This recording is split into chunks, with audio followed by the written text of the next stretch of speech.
สวัสดียามเช้าครับผมยินดีต้อนรับเข้าสู่ช่องไทยซีเกตชาแนลสวัสดีไปยังแฟนครับ FC สาวหน่อยเพชรบันแพงแฟนครับ FC ลาหน่อยอุ๋งอิงสู้ขู่สู้คนเด้อครับเด้อเช้านี้มาสัมผัสบรรยากาศหนาวกว่าซุมื้อครับตื่นเช้ามาพี่น้องเอ้ยมาอัดคลิปแรกกับบรรยากาศ11องศาสังเกตเบิ่งหญ้าโลครับนี่หญ้าที่ม่อนๆนี่น้ำค้างได้ครับ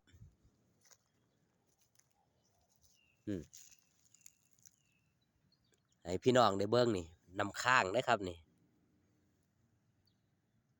มันยังหันสลายแดดยังบ่แห้งเนาะ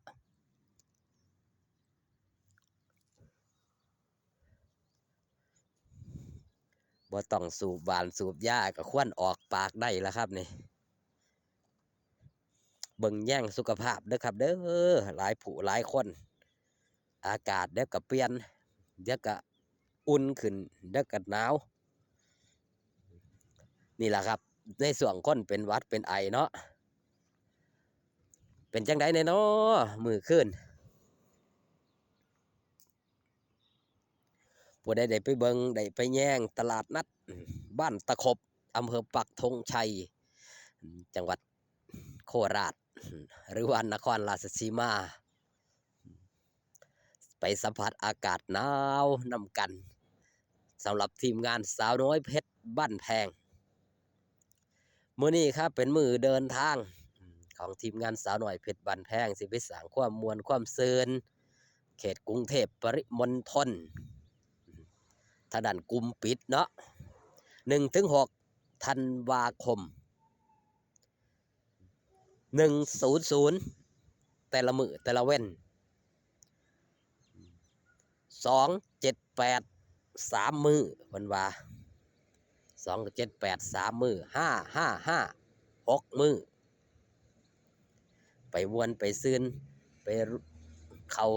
ไปร่วมกันได้ครับไปเบิ่งไปแย่งผู้ใดบ่ได้ไปสัมผัสหน้าเวทีก็กลุ่มปิดเนาะตามที่เว้าตามที่จานั่นล่ะอีกบ่โดนบ่นานครับงานบ้านลาดน้อยอุ๋งอิงก็สิเกิดขึ้นอีกแล้วสำหรับคอนเสิร์ตปะทะหนังจอยักษ์จอใหญ่จากทีมงานจำปาทองทางด้านเขตบุรีรัมย์ก็ถือว่าเป็นหนังที่มีชื่อมีเสียง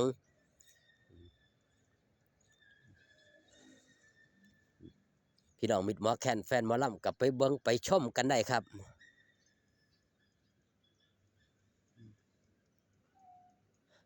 ในช่วงนี้ให้พี่น้องเบิ่งบรรยากาศไปนำครับนี่บ่ย่างกับไปในป่าหญ้าได้ครับเพราะว่ามันเปียกนี่ครับหมอกเฮาเห็นมนๆนี่หมอกทั้งนั้นแหละครับนี่ย่างกับไปนี่เปียกหมอดยอดตื่นเช้ามาน่ะโอ้ยมือเย็นซ่าผู้ใดอาบน้ำเนี่ยเนาะเช้านี่บ่แม่นอาบน้ำอุ่นเด้ครับอาบน้ำสดๆนั่นน่ะผู้ใดกล้าสัมผัสเนี่ยเนาะผมเชื่อได้เลยหลายคนเซ็นไว้ก่อนเซ็นไว้ย้อนความหนาวความเย็นนี่แหละครับมันบ่ป่านี่ไผเนาะพี่น้องความเย็นมันมากแบบกระทันหันกระตั้งโตบ่ทันเสียงเมิบๆก็แม่นนี่ล่ะความเย็นนี่แหละครับมันสัมผัสความเย็นแต่เช้าแต่เสี้ยวย้อนอาบน้ำหาดใส่หัวก็โอ้ยเย็นสั่นทดๆพี่น้องปองปายหลายผู้หลายคนก็สิเป็นคือกันนี่ละช่วงนี้ถือว่าภาคอีสานภาคเหนือนี่ประหยัดน้ำไปหลายเติบเพราะน้ำมันแล่นลงไปหุ่นภาคใต้เบิดแล้ว เป็นกำลังใจให้ครับเป็นพลังบวกให้กันและกันสำหรับเสาร์วันที่29พฤศจิกายนเนาะใกล้สิฮอดจอดถึงแล้วอีกว่าจักมือจักเว้นก็ข้ามปีอีกแล้ววันเวลาบ่ค่อยท่าไผเด้อครับเด้อสิเฮ็ดสิทำอีหยังก็ได้ก็ฟ้าวเฮ็ดฟ้าวทำ อย่ามัวแต่นั่งคิดอย่ามัวแต่นอนคิดเพราะชีวิตเฮาบ่ฮู้ว่าสิไปตอนใดตื่นเช้าหายใจตื่นเช้าเฮ็ดหน้าก็จะว่ายั่งกันนะครับพี่น้อง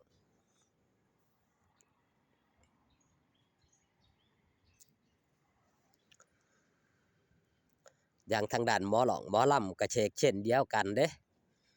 หมอหลองหมอลำก็เอาแน่เอานอนบ่ได้แม่นบ่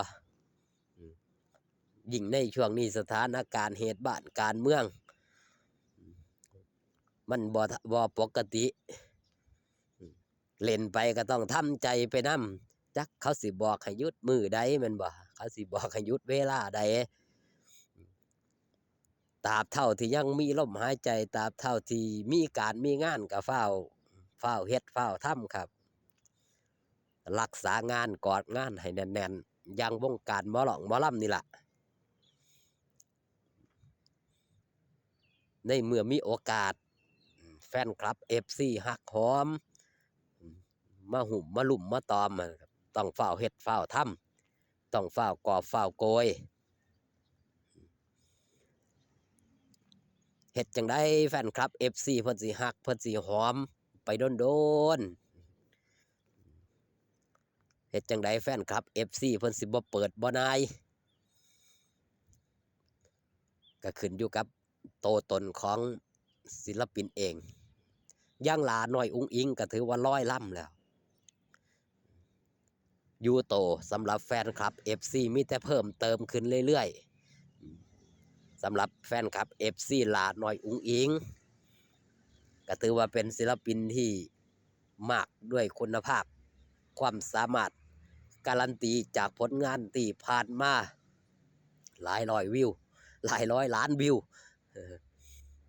บ่ธรรมดาครับศิลปินหนึ่งเดียวแห่งวงการหมอหลองหมอลำวงการเพลงที่ออกเพลงติดต่อกันมากที่สุดออกเพลงเร็วที่สุดถือว่าเป็นผู้ที่มาสร้างตำนานให้กับ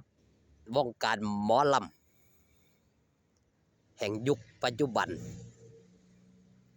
ยังบ่ทันถึง3 ปีอีกเดือนกว่าๆครับเดือน2 เดือนนี่ละเขาขวบ2 เดือนก็สิครบ3 ปี